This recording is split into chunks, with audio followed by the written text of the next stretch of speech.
एक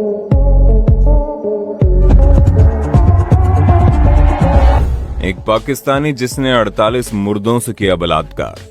ये बात है 31 अक्टूबर 2011 की, जब शाम को अंधेरा हो चुका था तो पाकिस्तान के कराची में बने एक कब्रिस्तान के बाहर कुछ लोग बैठे हुए थे और अपनी बातचीत कर रहे थे। तभी अचानक से उस कब्रिस्तान में काम करने वाला एक आदमी जोरों से चीखता हुआ बाहर की तरफ आता है। डर से उसका पूरा शरीर कांप रहा था और वो इतना ज्यादा डर गया था कि उससे कुछ भी बोला नहीं जा रहा था। बस वो बार बार कब्रिस्तान की तरफ इशारा कर रहा था और उसकी हालत देखकर तो यही लग रहा था कि जैसे उसने कोई बहुत ही भयानक भूत देख लिया हो। उस व्यक्ति की हालत देखकर बाहर बैठे लोगों को ये समझ में आ गया था कि कब्रिस्तान के अंदर कोई न कोई गड़बड़ जरूर है और इस कारण लोगों की भी हालत खराब हो जाती है, क्योंकि एक तो कब्रिस्तान, ऊपर से रात का वक्त। पर फिर सब लोग मिलकर अंदर जाने का फैसला करते हैं और उस आदमी को भी अंदर ले जाते हैं। अंदर जाने के बाद उन्होंने जो देखा उसे देखकर उनके पैरों तले जमीन खिसक जाती है। अब उन लोगों ने ऐसा क्या देखा और कब्रिस्तान की तरफ से भागता हुआ आदमी इतना ज्यादा डर क्यों गया था? इसकी पूरी कहानी हमारी वीडियो में मौजूद है, जिसे सुनने के बाद आपके अंदर की आत्मा कांप उठेगी और आप ये समझ जाएंगे कि वाकई में बुराई चाहे जितनी भी बड़ी क्यों ना हो, उसे अच्छाई के सामने घुटने टेकने ही पड़ते हैं। दोस्तों, आप लोगों ने महिलाओं और बच्चियों के साथ होने वाली दरिंदगी के बारे में कई सारे किस्से सुने होंगे, जिसे सुनकर किसी का भी खून खौल उठता है। लेकिन पाकिस्तान के कब्रिस्तान में होने वाली घटना आपको ये सोचने पर मजबूर कर देगी कि क्या इस दुनिया में महिलाओं और बेटियों को इज्जत की मौत भी नसीब नहीं हो सकती।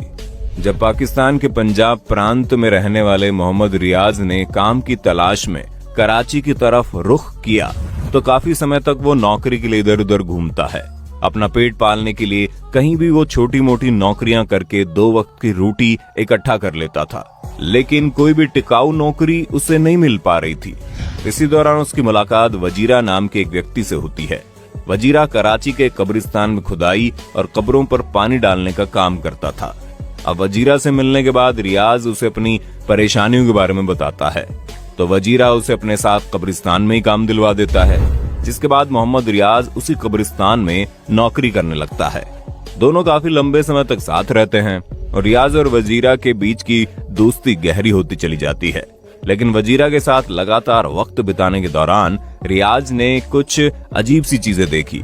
रियाज ने बताया कि शाम के वक्त जब भी कोई ताजी लाश कब्रिस्तान में दफना दी जाती थी तो अंधेरा होने के तुरंत बाद वजीरा उस कब्र का एक तरफ वाला हिस्सा खोलता था और फिर वो अंदर जाता था।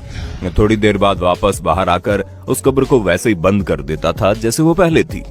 रियाज ने वजीरा को काफी दिनों तक ऐसा करते हुए देखा, लेकिन उसे कुछ समझ में नहीं आ रहा था कि आखिर ये सब हो क्या रहा है। दोनों के बीच गहरी दोस्ती होने के कारण एक दिन रियाज ने उससे पूछ लिया कि तुम ऐसा क्या करते हो जो तुम कब्र का छोटा सा हिस्सा खोद कर उसके अंदर जाते हो और थोड़ी देर बाद वापस निकल आते हो। फिर वजीरा ने अपने दोस्ती की खातिर रियाज को सब कुछ सच सच बता दिया, जिसे सुनकर रियाज पहले तो हैरान हुआ, लेकिन उसे ये आइडिया बहुत अच्छा लगा और वो भी वजीरा का साथ मिल गया। अब ये दोनों अपने काम में बिल्कुल प्रोफेशनल बन गए थे, इसलिए उनकी नजर शाम के वक्त होने वाली नमाज पर पड़ती थी। दोनों ही रोज शाम 4 से 5 बजे के बीच पढ़ी जाने वाली नमाज का इंतजार करते थे और उस वक्त जो भी कोई लाश कब्रिस्तान में दफनाने के लिए आती थी, दोनों इस पर अच्छी तरह से नजर रखते थे, जिससे ये दोनों उस लाश की पहचान करने की कोशिश करते थे कि लाश किसी महिला की है या पुरुष की। पर दोस्तों, लाश की पहचान करने में इन्हें ज्यादा मेहनत नहीं लगती, क्योंकि मुस्लिम रीति रिवाज के हिसाब से अगर वो किसी महिला की लाश है तो उसकी कब्र पर एक चादर डाल दी जाती थी, यानी महिला की लाश को दूसरी लाशों के मुकाबले एक पर्दा किया जाता था और वहीं चादर इस बात की निशानी होती थी कि कब्र के अंदर मौजूद लाश महिला की है। उस चादर को देखकर दोनों ही समझ जाते थे कि ये लाश किसी महिला की ही है। पर ये दोनों इस बात का खास ख्याल रखते थे कि जिस लाश को ये अपना शिकार बनाने वाले हैं उसे शाम को 4 से 6 के बीच ही दफनाया गया हो, सुबह या दोपहर में नहीं, क्योंकि दोपहर और सुबह को दफनाए गए मुर्दों पर ये बिल्कुल भी ध्यान नहीं देते थे। अब जाहिर सी बात है, जब लाश को कब्रिस्तान में ले जाया जाता है तो वहां पर उसे दफनाने में ही 2 से 3 घंटे का वक्त लग जाता है और इन 2 से 3 घंटों में मुर्दे को दफनाने के लिए जो कोई भी रस्में होती है उन सभी को मौलवी द्वारा पूरा किया जाता था। फिर मरे हुए व्यक्ति के घर वाले उसके लिए दुआएं पढ़ते थे ताकि उसे शांति मिले। जिसके बाद उसके दोस्त यार रिश्तेदार सभी धीरे धीरे करके अपने घर निकल जाते थे। इन सारी चीजों में थोड़ा वक्त तो लगता था और इसलिए इसमें अंधेरा भी हो जाता था। लेकिन जैसे अंधेरा होता था वो सभी कब्रिस्तान से चले जाते थे और फिर ये दोनों अपना काम शुरू करते थे। दोनों में से एक कब्र के पास जाता और कब्र के पैर वाले हिस्से को खोदना शुरू कर देता और बस इतना खोदता कि केवल एक आदमी उसके अंदर घुस सके। और फिर कब्र के अंदर जो पत्थर के स्लैब रखे होते थे उनमें से वो एक स्लैब को हटाता और कब्र में दाखिल होता। फिर ये लोग उस मुर्दा औरत या लड़की के साथ क्या करते थे ये तो हमें आपको बताने की जरूरत ही नहीं है। अब इसे जबरदस्ती तो कहा नहीं जा सकता क्योंकि उस मरे हुए शरीर को ये तक नहीं पता कि उसके साथ क्या हो रहा है और ना ही वो मरा हुआ शरीर इस चीज का विरोध कर सकता था। ये लोग सिर्फ और सिर्फ उस लाश के जरिए अपनी हवस को शांत करते थे और उस लाश का बलात्कार करते थे, जिनमें से एक जब बाहर आता था दूसरा उसी महिला की लाश के साथ खिलवाड़ करने अंदर चला जाता। ये दोनों मिलकर इस घिनौने काम को हर उस लाश के साथ करते थे जो शाम के वक्त दफनाई गई हो। बस वो लाश किसी महिला या लड़की की होनी चाहिए थी।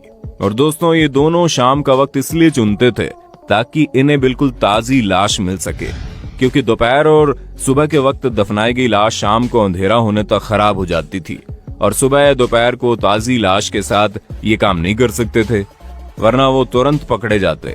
इसलिए वो दोनों लोग शाम के वक्त दफनाई गई लाश के साथ ही इस तरह की दरिंदगी को अंजाम देते थे ताकि कोई भी इन्हें पकड़ ना सके और उनकी हवस भी शांत हो जाए।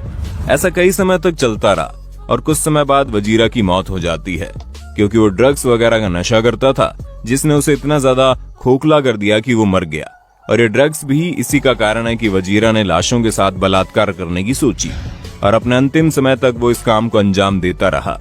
लेकिन वजीरा के मरने के बाद भी रियाज ने अपने इस काम को करना नहीं छोड़ा और वो अकेले इस काम को अंजाम देता था। लेकिन फिर 31 अक्टूबर साल 2011 शाम को असर की नमाज के वक्त एक मुर्दा लड़की को दफनाया गया था और उस लाश पर रियाज की नजर थी।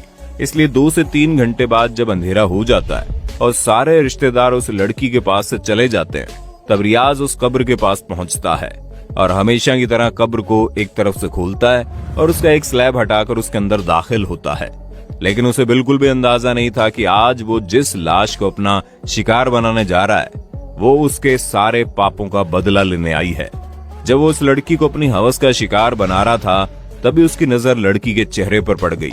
दोस्तों अक्सर ऐसा हो जाता है कि दफनाने के बाद या फिर दफनाने के दौरान ही लाश के ऊपर जो कपड़ा होता है वो हट जाता है क्योंकि कपड़े को बहुत ही मजबूती से नहीं बांधा जाता। उस लड़की के साथ भी कुछ ऐसा ही हुआ था जिसकी लाश के चेहरे पर लगा कपड़ा अचानक से हट जाता है और जब रियाज की नजर उस लड़की के चेहरे पर पड़ती है तो उसके अंदर की दरिंदगी के साथ साथ उसकी हिम्मत ताकत सब कुछ दम तोड़ देती है क्योंकि लड़की की आंखें सूरज की तेज रोशनी की तरह चमक रही थी, जिसे देखकर रियाज ये समझ गया कि इस लड़की में कोई ना कोई गड़बड़ जरूर है।